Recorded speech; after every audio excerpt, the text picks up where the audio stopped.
کرنا ہے اور آخرت کا بھی کرنا ہے. یہی بس ایک زندگی، اس کے بعد نہیں ہے. لہذا اور پھر یہ پوچھا جائے گا بتاؤ تم نے کیسا رزق کھلایا تھا.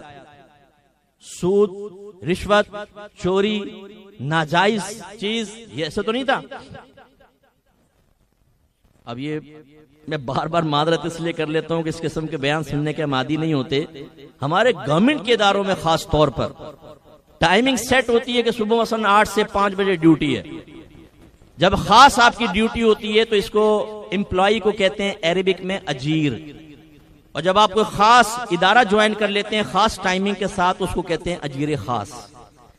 اجیر خاص 2 وجوہات کی بنا پر سیلری کا مستحق ہوگا، ورنہ اس کے لیے سیلری لینا گناہ ہے.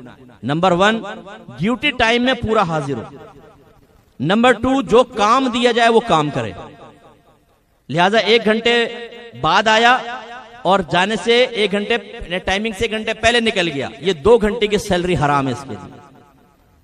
اور کام پڑا ہوا ہے لیکن کر نہیں رہے، جی میچ چل رہا ہے T20 کا انڈیا کے ساتھ، وہ سارا دن ایسے، اس دن کی تنخواہ، اس دن کی سیلری حرام ہے، گناہ ہے. اب جب یہ ہم جا کے اپنے بچوں کو کھلائیں گے اور حرام ان کے پیٹ میں اترے گا، ایک بات میری یاد رکھیے گا، وہ اولاد کبھی آپ کی فرما بردار نہیں بنے گی.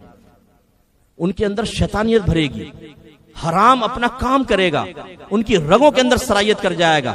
اور کچھ عرصے بعد جب بیٹے کے ڈولے شولے بڑے ہوں گے تو ہو سکتا ہے وہ آپ کی آنکھوں میں آنکھیں ڈال کر آپ کو آپ کی کمزوریوں کا احساس دلا رہا ہو. اس وقت ذرا سوچنا ہوگا ہمیں کہ ہم نے اپنے بچوں کی تربیت میں کوتاہی کر کے اور اس کے حلال میں خاص طور پر کوتاہی کر کے کتنا بڑا وبال دنیا اور وبال آخرت اپنے نام کیا. میں تو چونکہ ایز اے مفتی ورک کر رہا ہوں، لڑکے لڑکیاں کافر ہو رہے ہیں، کافروں سے نکاح کر رہے ہیں، مذہب کو چھوڑ رہے ہیں. وہ سوال کر رہے ہیں ہم خدا کے وجود پہ یقین نہیں رکھتے. یہ میں باہر کی بات نہیں کر رہا ہوں، آپ کے ملک پاکستان کی بات کر رہا ہوں. آپ کو حیرت ہوگی اگر ہم اپنے نبی کی باتوں کو سن کے غصے میں آ کر اپنی ذمہ داریوں کو پورا نہیں کریں گے تو میں یقین سے کہتا ہوں خدا نہ کرے، خدا کرے، یہ جہالت کی آگ آپ کی آگے آنے والی نسلوں کو جلا کر راکھ کر دے گی. آپ کب تک زندگی میں رہیں گے، کب تک رہیں گے؟ اس کے بعد آپ کی نسل، پھر اس سے اگلی نسل، پھر اس سے اگلی نسل بہت خطرے میں. تو خلاصہ کلام یہ ہے کہ نکاح کا بڑا مقصد تھا جی تربیت، نہیں، بالکل ختم. تو بروز قیامت حساب ہو سکتا ہے. اب ان محافل کا کیا مقصد ہے؟ میں انشاءاللہ اپنے ٹائم میں اس کو ختم کر دوں گا. 11 بجے میں نے سٹارٹ کیا ہے، مجھے 1 گھنٹے کا ٹائم دیا تھا، کوشش کروں گا میں اس کو وقت پہ ختم کر دوں. ان محافل کا مقصد کیا ہے؟ آپ کے ذہن میں کیا مقصد ہے؟ ہم سمجھتے ہیں جی حصول ثواب، ٹھیک ہے، اچھی بات ہے، چلیں بیٹھیں گے، اللہ کی رحمت نازل ہوگی. اور جیسے میں نے عرض کیا بعض شاید رحمت یا ثواب کا تصور بھی نہیں ہوتا، مروت میں آتے ہیں کہ یار فلاں نے کہا ہے، اگر وہ نہ ہوتا تو شاید ہم محفل بھی اٹینڈ نہیں کرتے. اس وقت ہم کسی شادی کی محفل میں چلے جاتے، دوستوں کے پاس، یا اپنی فیملی کو لے کر کہیں پکنک پوائنٹ پہ چلے جاتے، آؤٹنگ کے لیے نکل جاتے، مروت میں آ جاتے ہیں. بعض ہو سکتا ہے کھانے پینے کے اس میں بھی آئے، کیا کیا ہے مینیو، پتہ چلا یہ 4-5 چیزیں کا، چلو یار اچھا ہے کھا لیں گے جا کر. ہمیں کسی پہ بدگمانی نہیں کرنی، لیکن میں بات کر رہا ہوں جو کھانے کے لیے آیا اس کو کھانا مل گیا، جو رحمت کے لیے آیا رحمت اور ثواب بھی ملا. لیکن کیا یہ ہماری محافل کے انعقاد کے مقاصد ہیں؟ نہیں، یہ بڑا بنیادی مقصد نہیں، بلکہ یہ محافل کا ایک بڑا بنیادی مقصد یہ ہے جب ہم آ کر بیٹھتے ہیں اور نبی کریم صلی اللہ علیہ وسلم کے فضائل و کمالات، آپ کے معجزات سنتے ہیں تو نبی کی مزید محبت ہمارے دل میں بڑھتی ہے. ہم پہلے اپنے نبی کو سب سے عظیم مانتے ہیں، پھر بدلائل ہمیں پتہ چلتا ہے کہ واقعی میرا نبی عظیم ہے. جب دل میں محبت اور عظمت پیدا ہو جاتی ہے، یہ اس بات کا تقاضا کرتی ہے کہ جس کو تم محبوب سمجھتے ہو، جس کو قابل تعظیم سمجھتے ہو، اس کا کہنا مانو. دیکھیں آپ کورٹ میں جائیں، سپریم کورٹ میں، اور چیف جسٹس کا کہنا نہ مانیں، آپ پہ توہین عدالت کا کیس ہو جائے گا. ہوگا کہ نہیں ہوگا؟ کیوں؟ آپ نے خلاف تعظیم کام کیا. ڈی سی صاحب آفیسر ہیں، ان کے ماتحت ان کا کہنا نہ مانے، پھر وہ رہ کے بتائیں یہاں پہ ذرا. کیوں کہنا مانیں گے؟ منصب کی تعظیم ہے کہ نہیں یار بڑے ہمارے، ہمیں کہنا ماننا چاہیے۔ جو سعادت مند بچہ ہوتا ہے اپنے باپ کا کہنا مانتا ہے، اپنی والدہ کا کہنا مانتا ہے، کیوں؟ ان کی عظمت ہے۔ آپ اپنے امام صاحب کا کہنا مانتے ہیں مسجد کے، کیوں؟ ان کی ایک عظمت دل میں۔ اس کا مطلب یہ ہوا، اچھا یہ تو چلے عظمت ہوا، اب ایک اپنے استاد کا کہنا نہ مانے، ماں کو پلٹ کے جواب دے، والد صاحب کی اطاعت نہ کرے، مسجد کے امام صاحب کہیں بیٹا ذرا پانی پلانا، کہیں مولوی صاحب خود جا کر لے لو، میں نہیں، آپ اسے کیا کہیں گے؟ بے ادب، گستاخ، بدتمیز۔ اور اس کی بنیادی وجہ کیا ہے کہ ایک قابل تعظیم ہستی کا کہنا نہ ماننا بے ادبی ہے۔ لیکن اگر وہ جواب میں کہے یار دیکھو بدگمانی نہ کرو، ان کی بڑی تعظیم میرے دل میں، بڑا ادب ہے، بس کہنا نہیں مان رہا ہوں، تو اس دعوی ادب و تعظیم میں آپ اسے کبھی سچا قرار نہیں دیں گے۔ آپ کہیں گے جھوٹ بولتے ہو، اگر تعظیم ہوتی تو کہنا مانتے۔ بس یاد رکھیے اسی طرح محبت کا معاملہ ہے۔ ایک بیٹا اپنی ماں سے کہے امی جان میں آپ سے بڑی محبت کرتا ہوں، بڑا پیار کرتا ہوں، مجھ پہ میرے آپ پر جان قربان، مال قربان، میرے بیوی بچے قربان۔ ماں بلائیں لے آئے، ہائے میرا بیٹا، اچھا میرے پاس بیٹھ بیٹا، تو اس سے باتیں کرنے کو دل چاہ رہا ہے، امی ٹائم نہیں ہے، دوستوں کو ٹائم دیا ہوا ہے۔ اچھا بیٹا پانی پلا جا، امی خود اٹھ کے پی لو۔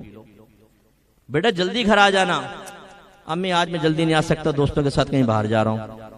بیٹا فلاں سے مت مل، وہ بہت برا آدمی ہے، امی وہ تو میرا جگری یار ہے۔ فلاں سے مل، وہ بہت اچھا ہے، امی اس کو تو شکل دیکھ کے مجھے نفرت پیدا ہو جاتی ہے۔ اور پھر آخر میں کہے امی ایک بات کہوں، آپ پہ میری جان قربان، میرا مال قربان۔ بتائیے دعوی محبت ماں میں یہ سچا ہے کہ جھوٹا ہے؟ زور سے بولے یار، مدد نہیں آیا، زور سے بولے، جھوٹا ہے؟ نہیں وہ تو منہ سے کہہ رہا ہے، تو کہہ رہا ہے منہ سے، اس کا مطلب ہے آپ ذی شعور لوگ ہیں حیدرآباد والوں، آپ یہ جانتے ہیں کہ باتوں کے غازی سے یا باتوں کا غازی بن کر کبھی اپنے دعوے کی سچائی کو پیش نہیں کر سکتا، اس کے لیے عمل چاہیے۔ بس یہی پھر اللہ تعالیٰ نے ایک معیار اسٹینڈرڈ قائم کر دیا۔ اسی پہ اپنے بیان کو میں ختم کروں گا۔ سرکار ہجرت نبوی سے پہلے کاشان اقدس سے باہر تشریف لائے تو کفار کو بتوں کی عبادت کرتے ہوئے پایا۔ سرکار نے فرمایا تم بتوں کی عبادت کیوں کر رہے ہو؟